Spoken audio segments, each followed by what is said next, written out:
So there is one play that you probably don't make in poker. If you do make it, then you know that you're actually a little more advanced. Sounds pretty cryptic, right? Bear with me, I'm gonna let you know what I'm talking about. It is not a difficult move or a difficult play as such. The only thing is that it triggers a lot of emotions, and that's why a lot of players struggle to actually pull through with it. So here's a question for you.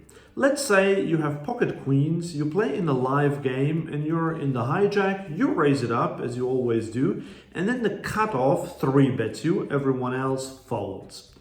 Now, the cutoff is a player who is not necessarily a super tight player, but he's not super loose. It's just like your average normal player in a live game. How do you react to this play? Do you fold to this 3-bet?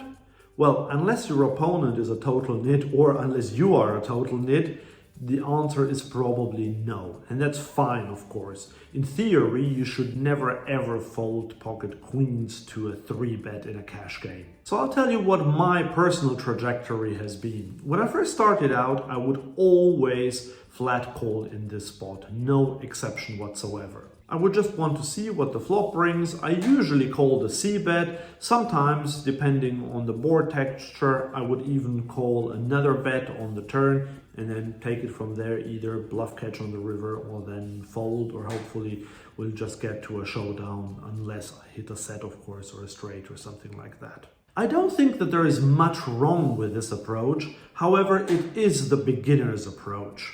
Later, when I improved my skills a bit more, I knew that I had to be more aggressive, so I learned that a lot of the time it is actually good to 4-bet in this situation. But do you know what my biggest fear was at the time?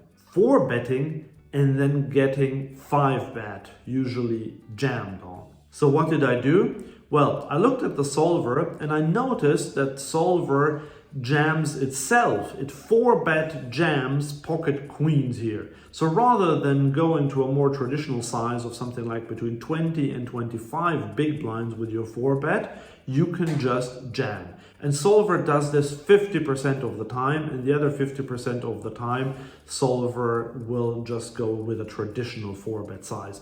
And note here, it does not call at all, and it obviously never folds either. So I started implementing this, and online against the normal regs in those games, it worked quite well. I would sometimes get called, usually by a better hand, but sometimes by ace-king, sometimes by pocket jacks. But the problem is, once you try this in your normal live game, you will be bleeding money. So what is the right play then? If calling is not quite right, shoving is not right, well, the right play is to simply 4-bet to a more normal size, something like 20, 22, 25 big blinds. And then you see how the opponent reacts. Sometimes you will just take down the pot here. I've had players fold ace-king face up to me if I did that, and that's a great result. If you can get ace-king to fold, that's like 43% equity there just gone, and you take down the pot. If this doesn't happen, sometimes you get called, well, then you play poker from there, and sometimes your opponent will 5-bet jam. And this is where I would go wrong in the past. My thinking at the time went like this. I 4-bet pocket queens for value, so if I fold now, I squander loads of equity. Plus, maybe he would do this with pocket jacks or ace-king, not only with aces and kings, and maybe he'll even show up with a real bluff in this spot. Well, will he really? Most players are way too afraid to bluff such a big pot. Also, pocket jacks almost never really call. Sure, if you're in a really tough 500 NL Zoom on PokerStars, or if you play a super tough 510 or 1025 live, who knows, maybe you're up against maniacs who will do this with 9-8 offsuit. But your typical 1-2, 1-3, 2-5 live player or 25 NL, even 50 NL online player will only show up with aces, kings, and the occasional ace-king in this spot. Yes, I'm really saying the occasional ace-king because a lot of them will either have folded ace-king by this point or they will have flat called your 4-bet. and hardly anyone ever uses ace king even to 5-bet jam, unless you have the image of a maniac, of course. So the vast majority of recreational players will only show up with aces and sometimes kings in this spot. And I really mean it, only sometimes kings, because even with kings, a lot of players will just flat your 4-bet. So how are our pocket queens faring against this range of aces and some kings? Well, if they don't have any ace-king in their range, then we have 18% equity and we need something around 40%. If we include all of the ace-kings in there, then yes, then we just about get the equity that we need. However, if they only have half of the combos of ace-king plus kings and aces, then we're more around the 33% mark, which is just not enough to make a profitable call in this situation. And I think it is actually vastly optimistic to assume that they even have half of all the combos of ace-king. I think in most live games there are a lot of nitty players in this spot, and I think our average equity is more around 30%, if even, and against some nittier players it is really very close to the 20%. So we do not have much of a profitable spot. Okay, so what should we do then? Well, if you're up against a really nitty, live, loose, passive player, it is absolutely okay to fold to their 3-bet already.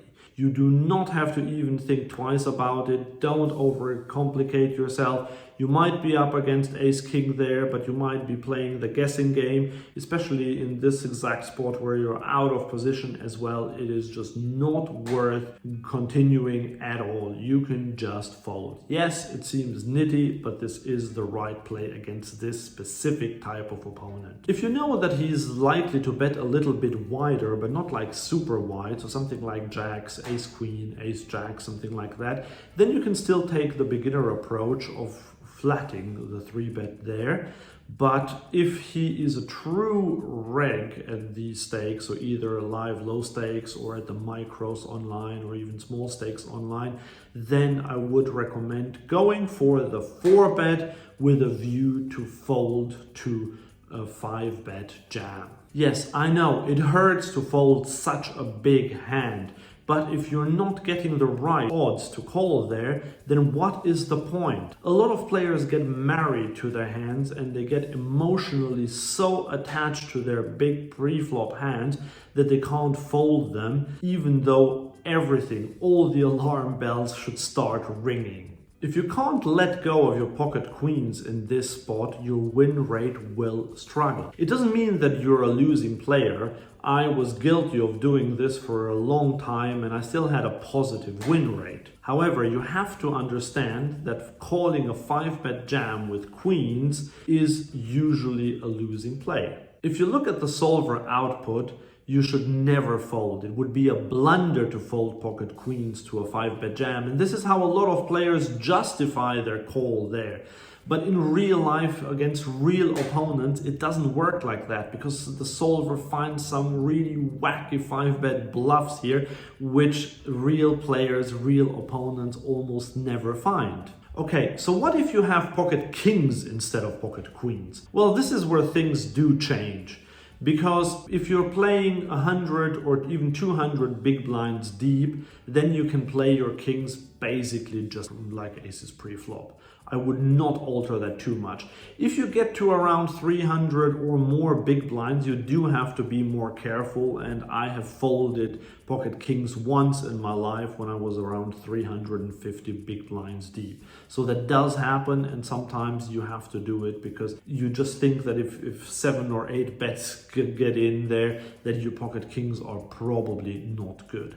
But in a normal game with 100 or 200 big blinds deep, your kings will always have at least around 40% equity against a range of aces, ace-king and some queens, so you can just play them as if you had aces yourself.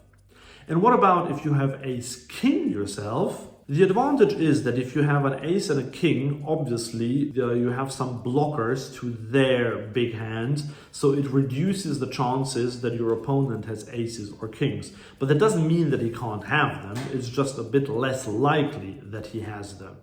But if a nitty opponent 5-bet jams on you in a live poker game, well, I would still think that most likely he will have aces or kings, so then ace-king is pretty much the same type of fold as pocket queens would be. And even if he has queens and you have ace-king, your best case scenario is to just about flip. And by the way, ace-king against queens is not a genuine flip. You only have 43% equity with ace-king offsuit against pocket queens. So in live poker, I would 4-bet fold ace-king to a 5-bet jam. And here's a quiz for you if you want to test yourself and see how you would do in a very tricky spot with ace-king.